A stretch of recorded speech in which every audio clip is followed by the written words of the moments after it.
Today I Aishi from LU Update is going to teach you a macroeconomics. Our next topic is determination of a income and employment.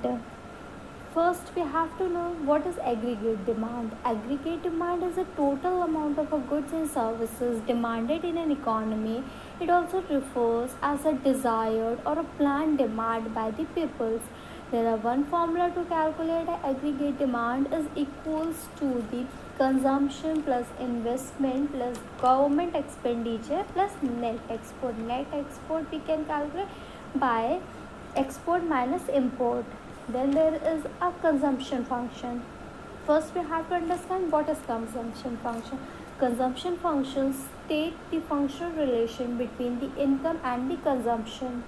Means C is equals to the Y. C is a consumption and Y is an income. Then the next topic is marginal propensity to consume. Marginal propensity to consume refers to the ratio change in the consumption to the ratio change in the income. MPC is equals to the change in consumption upon change in income. There is a formula to calculate the MPC, marginal propensity to consume. Then there is the average propensity to consume.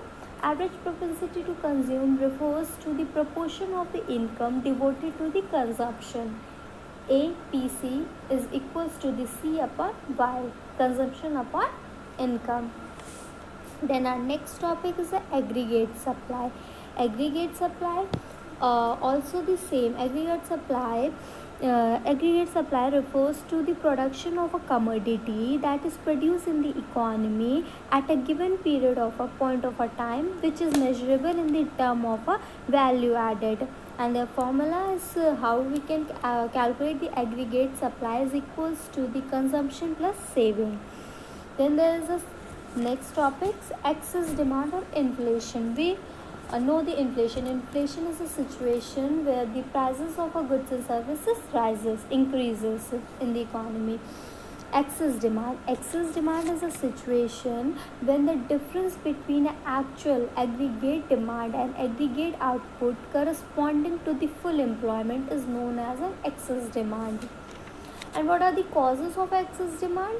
First causes is that there is an increase in the consumption expenditure. Second, there is an increase in the investment expenditure. Third, increase in the government expenditure. And fourth one is an increase in the export. And last one, there is an increase in the money supply are the causes that are responsible for the excess demand. Then what are the impact of an excess demand? Impact of an excess demand as an output and employment cannot be changed.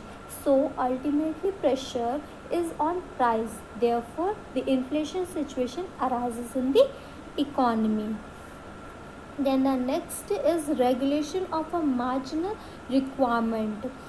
Regulation of a marginal requirement refers to the difference between a current value of the securities offered for a loan and the value of the loan granted to the customer. Then there is a rationing of credit. What is rationing of credit?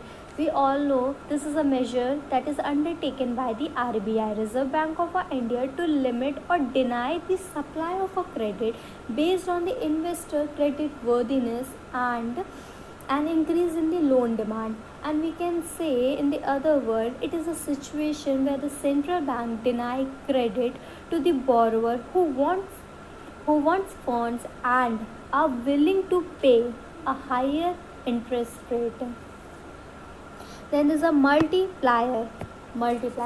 Investment multiplier refers it is a ratio of a change in the income to the initial investment expenditure. In other way we can say that the income increases as a result of increase in the investment expenditure. There is a formula to calculate a multiplier, investment multiplier. First we can investment multiplier are denoted with the K word. K is equals to the change in the income upon change in the investment expenditure. And second formula for calculating the investment multiplier is K is equals to 1 upon 1 minus MPC. MPC is a marginal propensity to consume. And one more formula, 1 upon MPS. MPS is a marginal propensity to saving. Then there our next topic is a full employment. What is a full employment? Full employment is a situation where the worker wants to work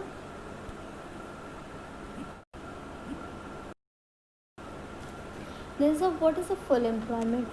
Full employment may be defined as a situation where all those persons who are willing to work at a prevailing wage rate and are getting work and in fact employed is known as a full employment. Then there is the underemployment equilibrium.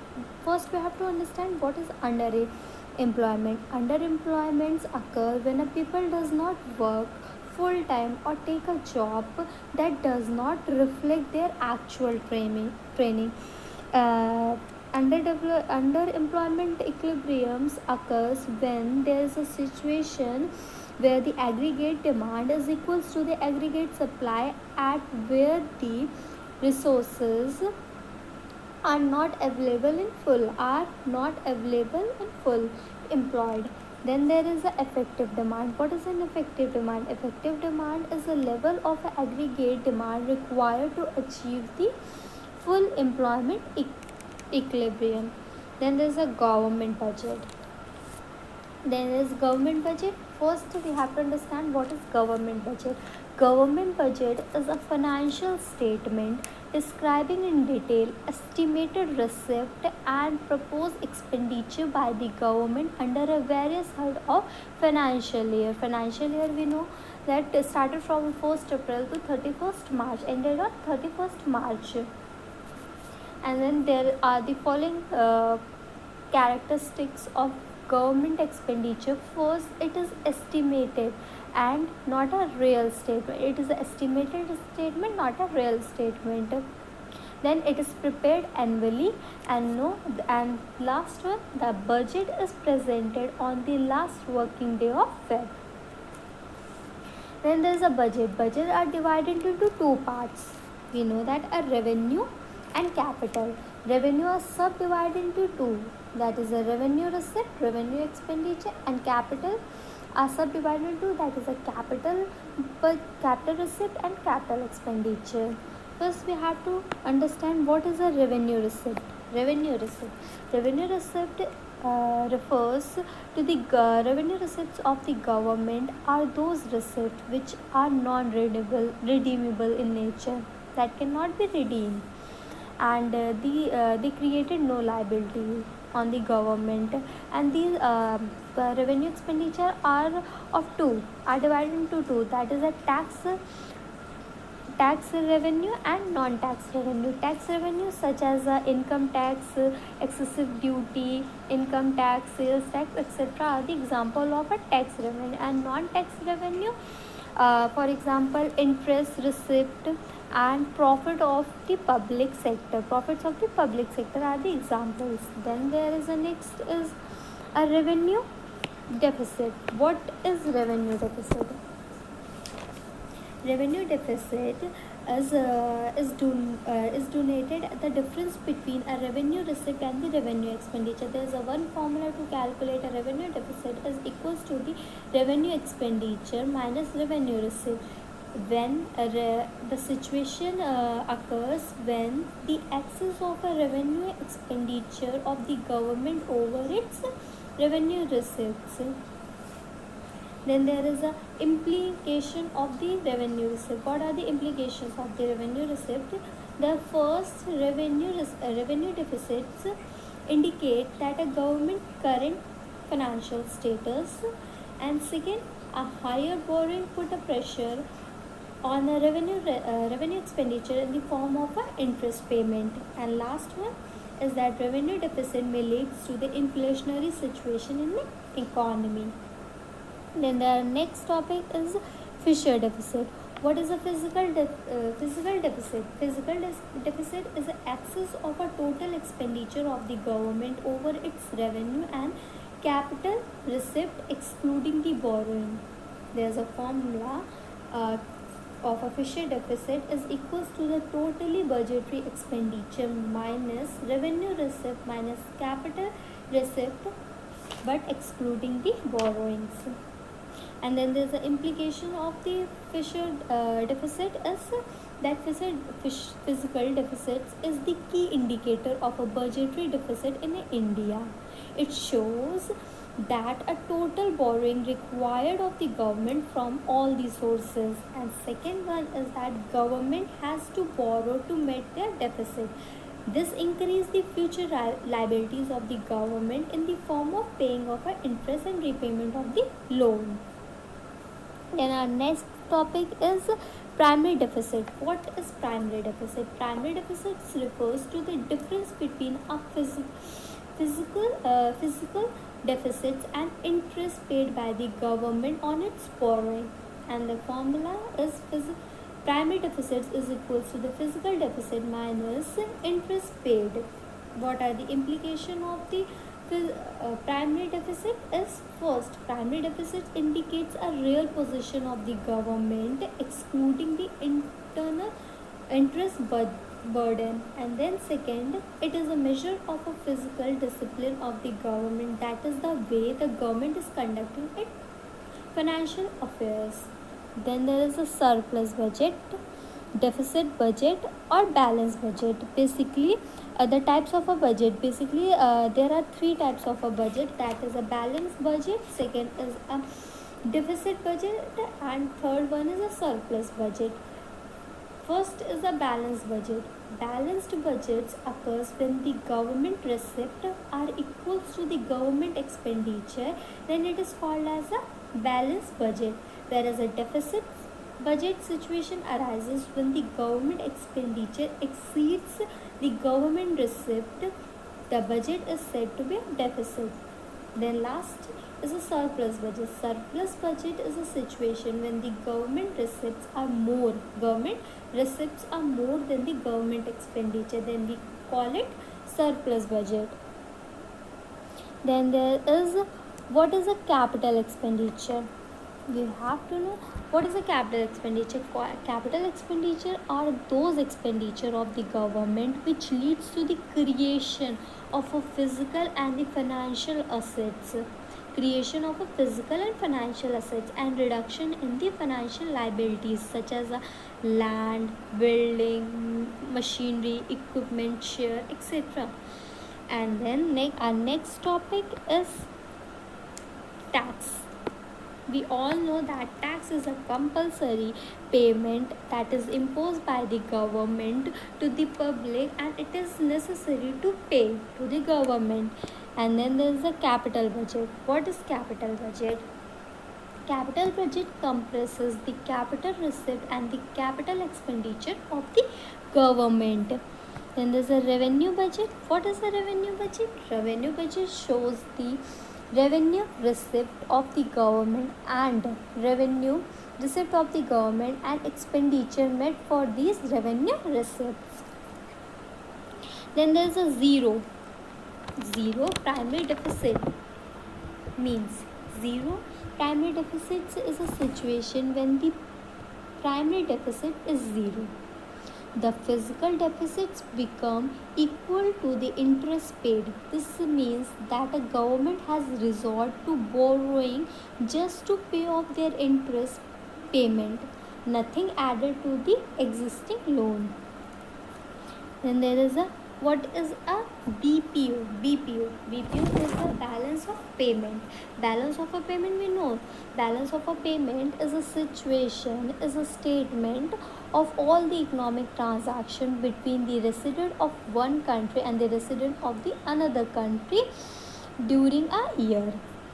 And we know that this BPO is a wider concept because it includes balance of trade.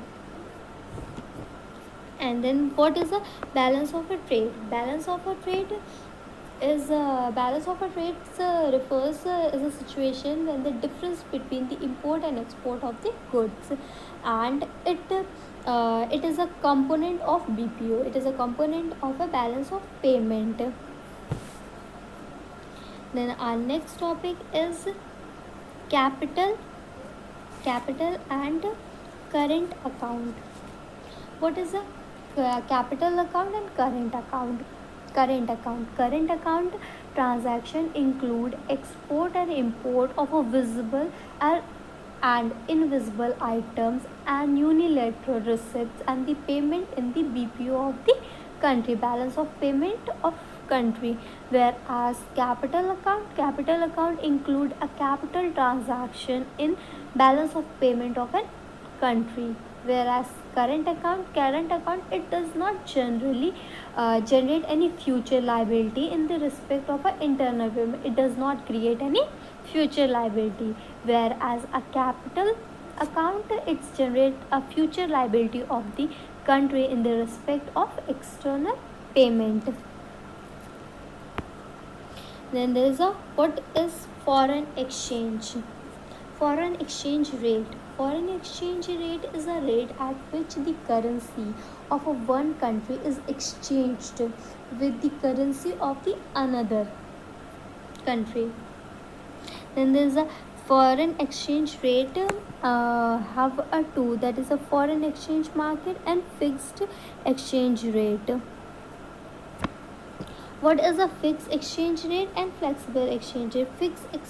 Fixed exchange rate, it is an officially obviously a fixed in a term of a gold or any other currency by the government, whereas a flexible exchange rate, it is determined by the force of a demand and the supply of a foreign exchange, whereas a fixed exchange rate is fully under the government control, whereas a flexible exchange rate, in that there is a no role of the government, and the exchange rate keep on fluctuating in the market, whereas a fixed exchange rate generally remains stable and only a small variation is possible, whereas exchange rate keep on fluctuating in the market.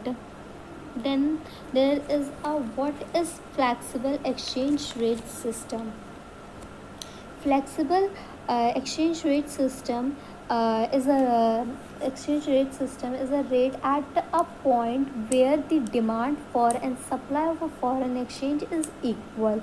Demand for a foreign exchange and supply for a foreign exchange.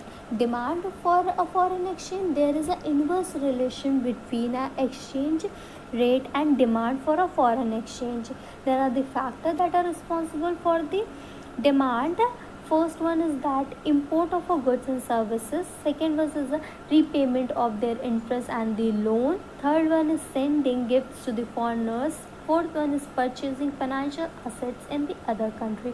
Then there is a supply for a foreign exchange. Supply for a foreign exchange, there is a direct relation between the exchange rate and supply for a foreign exchange. Then there is a factor that are responsible for the supply. First is the export of goods and services. Then second is a receiving gifts from abroad, and third one is a portfolio and direct investment of foreigners and foreign tourists in India. Then there's a depreciation. We all know depreciation means a decline in the external value of a domestic currency in a relation to the foreign currency. And then last, I want to say, if you like my video, please subscribe it, like it, and comment. Thank you.